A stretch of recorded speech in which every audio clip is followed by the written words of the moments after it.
And remember, kids, Kakashi wore his mask for 500 episodes spanning over 5 years. You can wear a mask for a few darn months.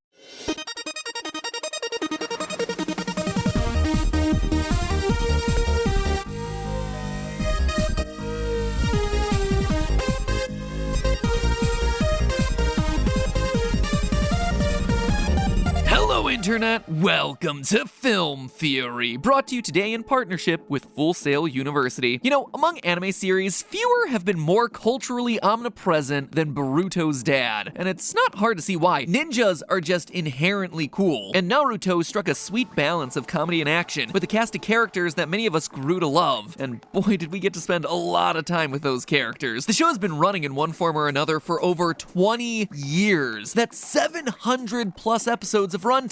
And running is one of the things that this series is synonymous with, because across all that time, all those characters and all the memes asking why Kakashi's mask doesn't burn when he breathes fire, one of the most memorable parts of the show is, in fact, the running. Arms back, body forward, now you're running like a real ninja. And while this running form certainly existed long before its appearance on Naruto, it was the first anime to truly popularize the concept in the cultural vernacular, and thus it came to be known as the Naruto Run, with it really blowing up in 2019 BC. That's before COVID, in case you were wondering, when Naruto runners made national headlines by trying to infiltrate Area 51. Ugh, such a simpler time. Anyway, the concept behind ninja running makes fundamental sense, right? It conserves energy. Rather than waste energy moving your arms together with your legs or throwing your body back and forth with each arm swing, leaving your arms motionless behind you should both preserve energy and make the running more efficient. Other YouTube channels have covered the science of the Naruto Run in the past, including my buddy Kyle Hill in his show Because Science, all of them coming more or less to the conclusion that the run is not only less effective, but also potentially dangerous to high-performance athletes. I, on the other hand, disagree. It's my theory today that there is a very solid reason backed by real-world science that the ninjas we see in Naruto, and warriors that we see throughout all of anime, and heck, even Sonic the Hedgehog himself, are choosing to run in exactly this form. Today, we justify you, strange kid in gym class who chooses to run this way. Today, we Sasuke choke the naysayers and legitimize the Naruto anime run once and for all. Real-world sprinters are a good place to start when it comes to determining the fastest run times. In races like the 100-meter dash, tenths and even hundredths of seconds make the difference between gold and silver, which means that if there are tactics to give even a tiny edge in a race, sprinters are absolutely gonna use them. So why then are they pumping their arms like a noob and not ninja sprinting like an elite? Well, a lot of it has to do with balance. Whenever you run, you're constantly shifting between putting weight on your right foot and your left foot. Your center of gravity is normally located in between your two legs, which means that when you're suddenly putting all your weight on your right leg, your body naturally leans left, and when you put all that weight back on the left leg, your body naturally leans right. By pumping their arms, sprinters are counterbalancing the constant shifting of their center of gravity. And that's not all. A study was done at the University of Houston which looked at various running positions with non-swinging arms, crossed arms, hands on head, and of course, the Naruto Run. In each case, these alternate forms increased overall energy consumption. They were less efficient. Runners who swung their arms used 3% less energy relative to those using the Naruto style. In short, it seems like when challenged with actual real-world science, the Naruto Run is a dud. How do you feel about that, Dad Rudo? 'Cause people called me a failure. I'll prove them wrong.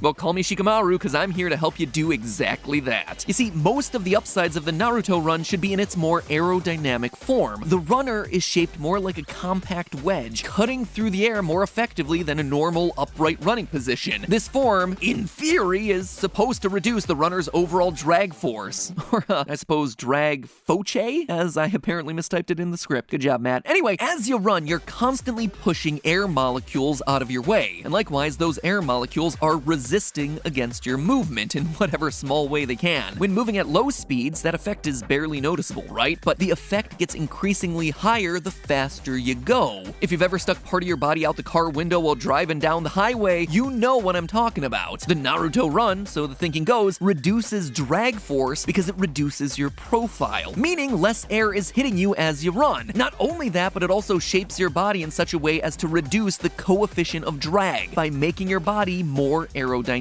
A study found that runners who wore more aerodynamic clothing designed to reduce the drag force on their body had a teeny tiny advantage over those who didn't, shaving a mere 0.01 seconds off of their 100-meter dash times. That tiny bit does actually matter. After all, in the 2016 Olympics, the difference between the silver and bronze medalist times was 0.02 seconds. As a result, many Olympic sprinters have taken to wearing aerodynamic Swift suits. So again, why aren't they running like a super cool ninja if every optimization here counts? Well, the benefit here just isn't worth it. You can wear a Swift suit without it interfering with your overall running form. Conversely, the tiny benefit that the Naruto Run gives in being more aerodynamic just isn't enough to offset the balance problems and increased energy usage that comes with it. Humans just aren't running fast enough to have drag factor in as a significant problem. And that, my friends, is where everyone else is making their mistake when covering this topic. Because here's the thing, Naruto and the gang aren't just normal runners. Sure, for real-world sprinters, drag force is basically negligible. But if you look at some of the feats of speed that we see throughout Naruto, the ninjas start to look a lot less like real-world Olympic sprinters and a lot more like high-performance race cars. In other words, they're reaching speeds where the drag force acting on their body would be a significant factor. And that means we have to take a closer look at how drag would affect the body, not of a normal human sprinter, but of a ninja whose speeds border on the supernatural. The ninjas that we see in Naruto are dodging laser energy blasts, running at speeds that approach the sound barrier, and dodging attacks that literally have the word supersonic in the title.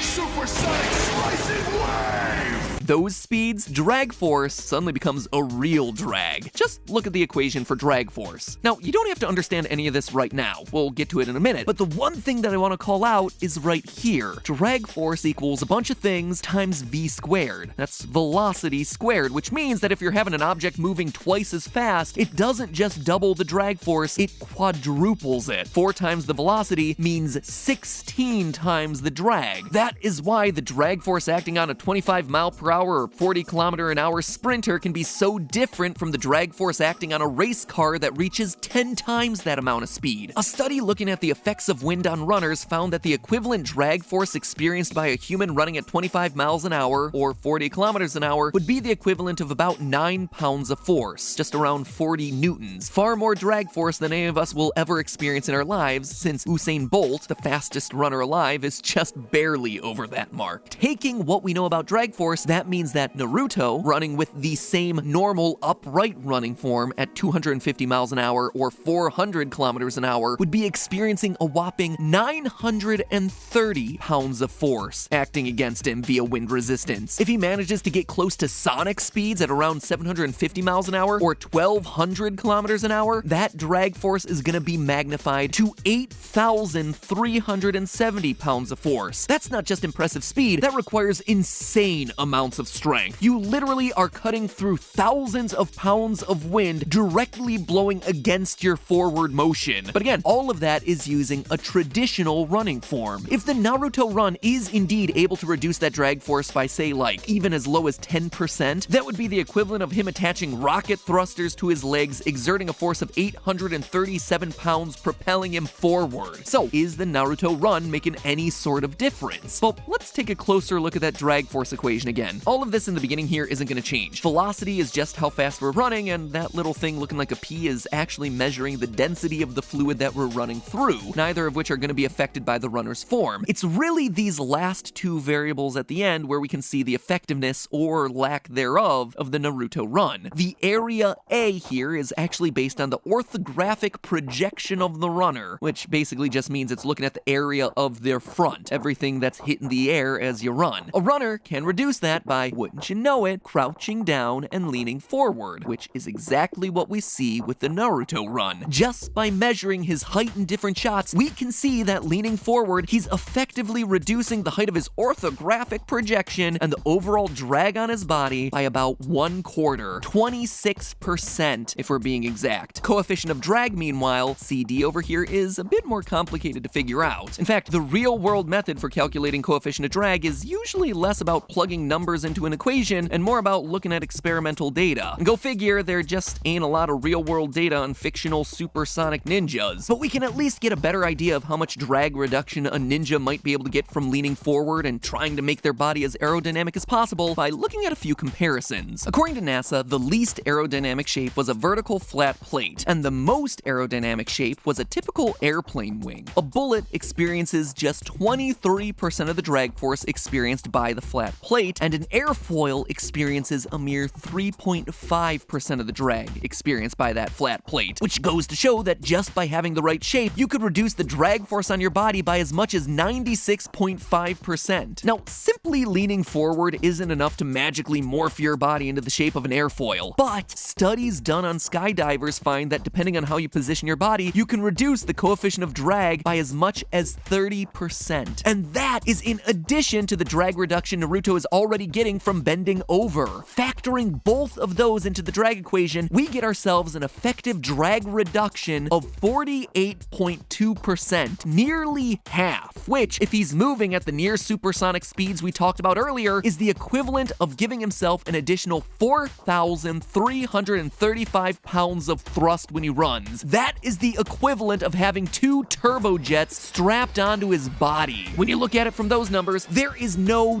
doubt that the Naruto Run is the superior running style for any high-speed, high-performance ninja. Of course, it kind of goes without saying that all the people who've done experiments showing that this style of running won't help you run faster are technically right. But when you're dealing with the velocities that we see in Naruto, the seemingly insignificant factor of drag force suddenly becomes a lot more significant. So, while I may have let down that weird kid in gym class for his awkward running style, sorry my friend, it's not gonna help you. I have just empowered a whole lot of anime fans in science class to pass their aerodynamics lesson with flying colors. But hey, that's just a theory. A film theory. And speaking of passing classes with flying colors, today's episode is brought to you by Full Sail University. Did you ever wonder why the show looks and feels the way that it does? Animations flashing across the screen and a cutout of me rather than actually standing there with live action shots? Well, a lot of it has to do with my skills and equipment back when I started the channel. Pop the weekly video into your web browser. I hadn't majored in filmmaking in college. I was a theater kid through and through, and I was too poor to even afford anything beyond basic editing software, so I was stuck with a cheap microphone in a tiny closet and literally no experience. I could envision how I wanted scenes to look like in my head, but I couldn't execute them in real life, so I was left just doing them in rudimentary animations. Over time, I've taught myself a lot, and I've gotten a lot more confident in directing people on real-life sets, but it's still something that I wish I had greater experience in. I still don't know what to call certain objects on set or certain shots, so I always feel a little bit awkward. Which is why, if you are interested in pursuing a career in film and entertainment, I recommend the sort of training that Full Sail University provides. Their film bachelor's degree program immerses you in the world of filmmaking, giving you the most important thing for a career in content creation, hands-on experience. Even back in my theater days, it was always my belief that knowing all parts of the production process made you better at the thing that you wanted to specialize in. And it's the same at Full Sail University, showing you what it's like to work on every part of a film from start to finish. Their digital cinematography online degree program merges the artistic concepts of traditional filmmaking with the technical tools that are used in everything from documentary filmmaking to commercial production to, yes, even web video. Plus, in today's world, time and practical experience are everything. And so these degrees are offered on an accelerated format to get you into the field faster, making connections and putting work on your resume that much quicker. With hands-on projects, industry-experienced faculty, and professional equipment and sets, you'll be prepared to pursue your passion in no time. Full Sail grads have gone on to work on some pretty incredible films and TV shows like Avengers Endgame, Joker, The Mandalorian. If you want to find out more about these film programs and how to get started, visit fullsail.edu/thefilmtheorist to learn more. Don't kid yourself, you're not going to type that into the URL bar. Just click the link, top line of the description, do it. Or,